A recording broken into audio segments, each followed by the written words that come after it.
Hey guys, welcome to the next lesson. The groove that I play in the intro is one of the beats that I play in this tribute video that I did on my channel on YouTube. I play it during an extremely difficult, very credible, unbelievably awesome song called Peanut Butter Jelly Time.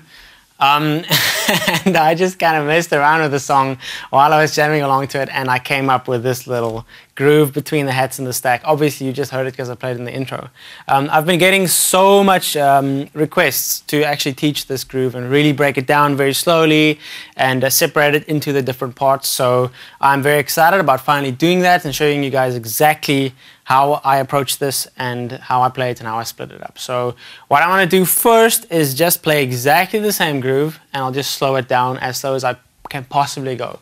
Now, the reason why I start with this is because I know a lot of people are able to play by ear or can kind of play by ear, so you can kind of hear this and maybe then just grasp it and take it to the kit and play. So that's why this is the first thing that I'm doing. So I'm just going to play exactly the same groove, slow it way down so that you guys can get a feel for what it feels like if it's slowed down and can kind of see how I split it up between the two hands and the feet. But this is exactly the same groove, just slow down.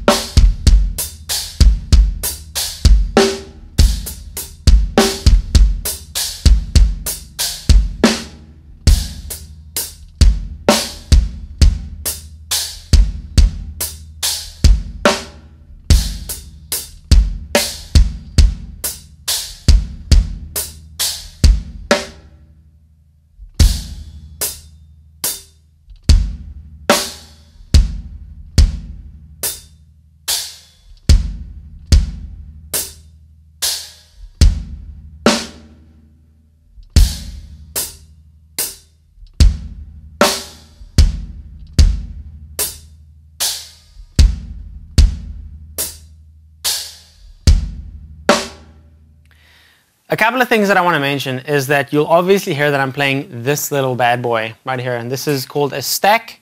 This is my Sabian stack that I really like. That sounds really cool to me, and I also used a stack in this original groove in the song, but it was actually mounted on this side of the kit. But same essence applies. I use a stack, and what you'll hear is that I'm playing the stack on every single quarter note in this groove. So I play this stack, but if you don't have a stack, then you can also use the rim of a drum, or you can use the bell of a cymbal, or a splash, or whatever you have. You can use a tom sound if you want, you can use the crash sound if you want. Basically, I just want you guys to kind of snap the pattern and then apply it on the kit in however you see fit and whatever sounds best to you. But yes, I use the stack, but if you don't have a stack, that doesn't matter. The next thing I want to point out is the snare placement, because I really think this will help you grasp the feel of the groove. So what I'm going to do is play the groove exactly like I did, maybe a little bit slower, but I'll just play the snare. So I'm going to take my foot off of the pedals, and I'm not going to hit these things. I might hit the air just to kind of know where I am, but I'll just hit the snare. I'm going to count you in, and I'm just going to hit the snare so you can hear exactly where I place the snare.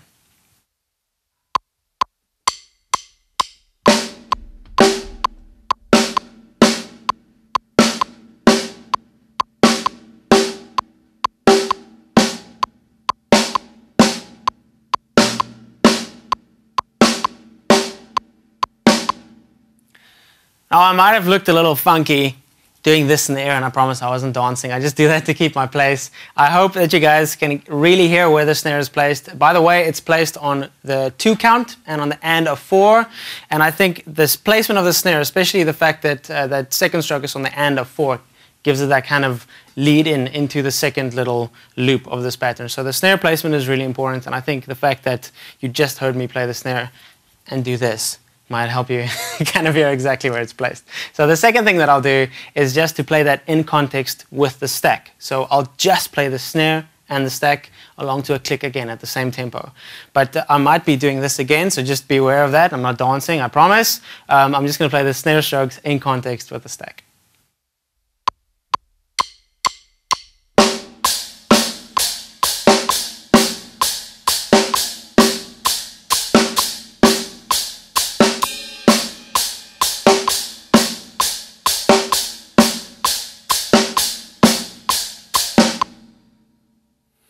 The reason why I hit the crash, the bell of the crash, is usually because that's where I actually hit the crash and go into the second loop of the pattern. So I just wanted to illustrate exactly where the whole pattern in my mind kind of starts looping again. So that's why I did that. But for the most part, I hit the, well, for all the rest of this pattern, I hit the stack on every count. 1, 2, 3, 4, 1, 2, 3, 4. So that's kind of a nice thing to kind of lock yourself to. That's why I speak about playing the snare in context with the stack, because the stack kind of locks everything together. Or the crash or the rim or whatever you're using to play those quarter notes with. But like I said, it's on every single count. 1, 2, 3, 4. So the next thing that I want to show you guys is what I'm doing on the kick. So I'll start off by just playing the kick pattern. I'll do this again so that I know where I am, but I'm not going to play the snare or the stack. I'll just play the kick along to the click at the same tempo so that you can hear exactly what I'm doing just with my right foot.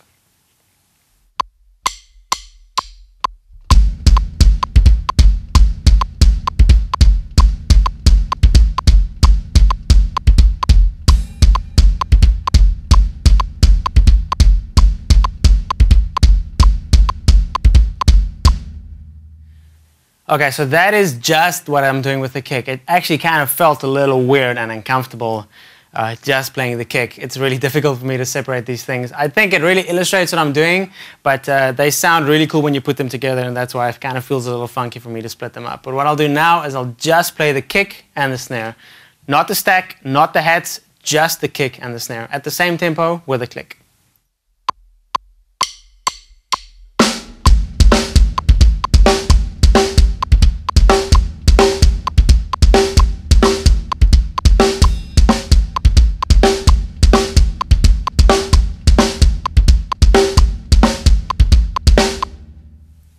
So that was just the kick and the snare, and I kind of really had to concentrate very hard to play that, but I think it illustrates the foundation of this groove really well. So now I'll play the kick and the snare and the stack. So I'll play the kick and the snare in context with the stack. Remember that this, whatever you're using to play with regards to this, I'm using the stack, you can use whatever you want, but this is on every quarter note.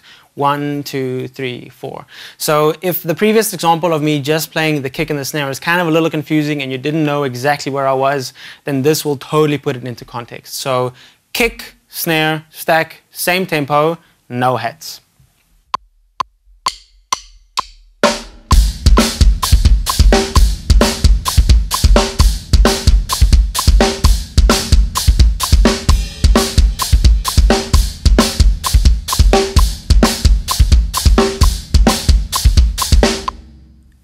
So you'll see the stack really locks the whole groove together. If everything happens in context with this, with every single note being on the quarter note, it really locks everything together and it gives it that kind of driving pulse. Because the kick is all over the place, the snare is kind of all over the place. None of these two things lock it down, but this does. This is on every single quarter note. So this is pretty much what, for me, leads the groove, and everything happens in context with this. So the other thing that I've been leaving out the whole time is the hats. Now, the reason why I speak about this being kind of the context for the groove is because the hats are not the context for the groove. The hats don't lock anything down.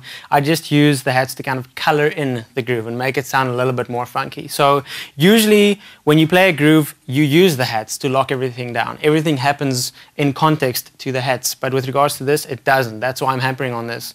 This is what you're going to lock everything to, and I'm just using the hats to kind of color in the groove with a note every now and then. So I'm not going to play the kick, I'm not going to play the snare. I'll play the same pattern at the same tempo, but just with regards to the stack and the hats. No snare, no kick, just the stack and the hats.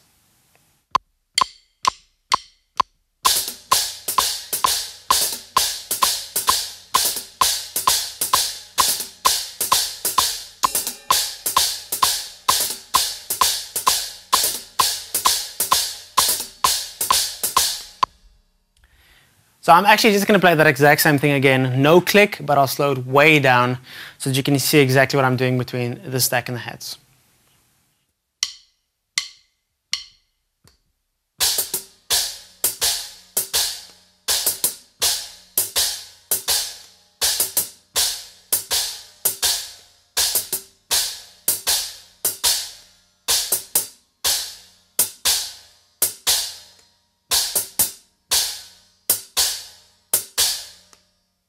So that's the pattern between the stack and the hats. Like I said, I just used the hats to kind of color in the groove. That just happened really naturally.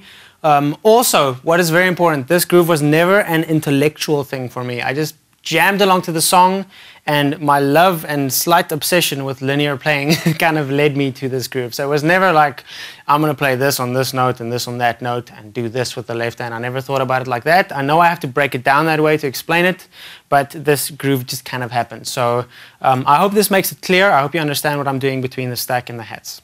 So that's the whole groove pretty much, broken down into the different segments. I don't think I can do it any more thorough than that. If you're still a little hazy on it, just watch the lesson from the beginning and make sure you've got all the steps down.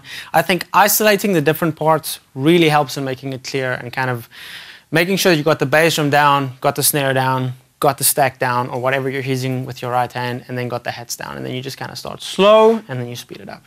I hope you guys enjoyed this lesson. I really hope you understand the groove. Like I said, a lot of people have been asking about this, so I'm really excited about finally having a really thorough lesson about this. And yeah, I hope you guys can actually play this. And if you can, and you want to kind of mess around with this, please record videos of yourself doing this groove and send it to us. I would love to see some of this videos. Just post it on the Cobus Method Facebook page or tweet it to me or whatever. I would love to see you guys kind of mess around with this groove and play your own version of it. So if you just stay tuned and keep an eye on your inbox, I'm going to send you some more lessons soon.